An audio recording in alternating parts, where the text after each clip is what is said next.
As I said, it seems like a red flag drops every time Buddy Rose sees a man with a championship belt. He wants to start badgering and belittling that person. I know. Overhead wrist lock, goes to the ropes. Takes the easy way out. And stays there long enough to chat with the fans at ringside. Right. Do a little resting in between. Yeah. And look here. Uh-huh. Talking about the international heavyweight champion. All right. Joe Savoldi walking out to ringside. Coming over this way. That's great. Yes, we get a chance to talk to young Joe. All right, Joe Savoldi. I see turnabout is fair play. Buddy Rose out last week to watch your match. You've come out to return the compliment this week. Yeah, well, I believe that to study your opponent, the best thing to do is to watch him and watch how his moves are, and you can learn a lot by that and see how he conducts himself in the ring, so you know how you conduct yourself in the ring when you go up against him.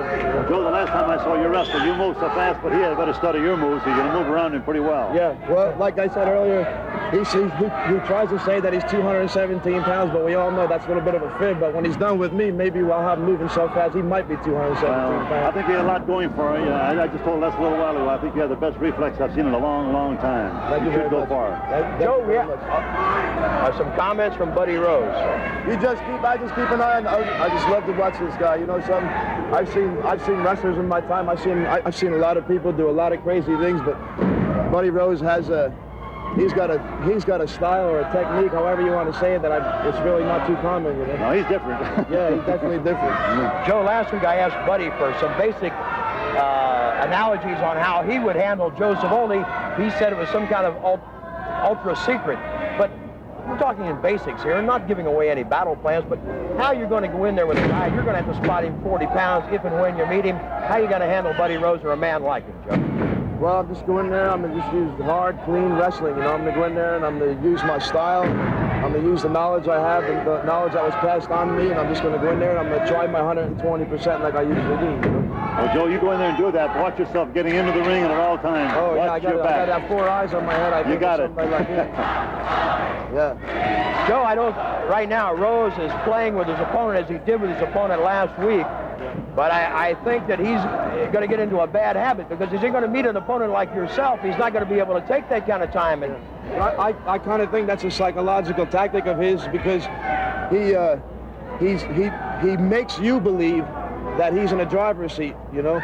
But I think that the guy who's wrestling right now with the proper maybe a little bit better credentials or whatever, I don't know what the proper word would be, but I think anybody has a chance of professional wrestling, because anybody who enters that ring, I believe, is qualified to be a winner. I think, you know, physically and mentally. You know? Keep that attitude. Yeah. I agree with you. Right now, Rose has kicked the Avenging Angel out onto the floor, and he's paying more attention to you over here talking to us than he is to his opponent at this He better point. watch out for that, because that guy might just slip up behind him and put him on his back. That could happen. Yeah, I've seen it happen.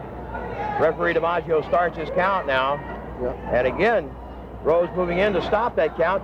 Rose he is very agile for his weight, Joe. I mean, normally, he does move around. He does move around. Like I said, anyone who enters that ring has to have a certain capability, you know, so you can't really underestimate anyone, you know. And I think people who do underestimate other wrestlers are going to be losers in the long run. Good thinking. Very good. Here again, this has been more a vocal match, gentlemen, I think, than it has been a physical match. Yeah. I think he's just trying to be a bully here. Rose has really dominated this fellow. Yes. And now he's opening up. He's giving us a little, flash of the Buddy Rose system here. He's trying to psych you out, but don't let him do that. No. Again, I think this display is for Joe Savoldi. I think he's wrestling up there for you now, not for anyone else. Exactly. That's a bad thing too. Wow. That's a devastating move right there. Yeah. There you have it. The DDT of the Las Vegas by Buddy Rose, and he wants you in the ring.